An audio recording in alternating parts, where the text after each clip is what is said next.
தற்பொழுது ஒரு அண்மை செய்தி. அனிருத் நடத்த இருக்கும் இசை நிகழ்ச்சிக்கு எந்த தடையும் இல்லை என்று சென்னை உயர்நீதிமன்றம் தற்போது உத்தரவு வழங்கியிருக்கிறது. அண்மை செய்தியாக பார்த்து வருகிறோம். காவல்துறை விதித்த நிபந்தனைகளை பின்பற்றுவதை உறுதி செய்ய வேண்டும் என்றும் உயர்நீதிமன்றம் தெரிவித்திருக்கிறது. அண்மை செய்தியாக பார்த்து வருகிறோம். கூடுதல் விவரங்களோடு செய்தியாளர் மகேஸ்வரி இணைகிறார். வணக்கம் மகேஸ்வரி, உத்தரவு குறித்தான விவரம். சென்னை கிழக்கு கடற்கரை சாலையில் உள்ள பூவத்தூர் பகுதியில் அமைந்துள்ள சொர்ணமணி எண்ணக்கூடிய இடத்தில் ஹுக்கும் எனக்கூடிய பெயரில் அனிருத்தினுடைய மாபெரும் இசை நிகழ்ச்சி என்பது நடைபெற உள்ளது. இதற்கான அதிகாரப்பூர்வமான அறிவிப்பையும் முன்பதிவு பற்றிய விவரங்களையும் அனிருத் வெளியிட்டுள்ளார். பல்லாயிரக்கணக்கான ரசிகர்கள் பங்கேற்கக்கூடிய இந்த பிரம்மாண்ட இசை நிகழ்ச்சிக்கான டிக்கெட் விற்பனையும் நடந்தது.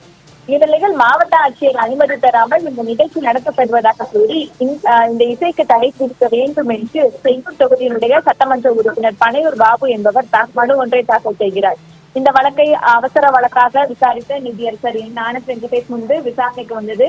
அப்போது மிக தாமதமாக கடைசி நேரத்தில் மனு தாக்கல் செய்யப்பட்டது ஏன் என்ற ஒரு கேள்வியை நீதியரசர் எழுப்பினார்கள். இதற்கு பதிலளித்த மனுதாரர் தரப்பு வழக்கறிஞர் மாவட்ட ஆட்சியரிடம் அனுமதி பெறாத தகவல் இன்று காலை தான் தங்களுக்கு தெரிய வந்ததாக தெரிவித்தார்.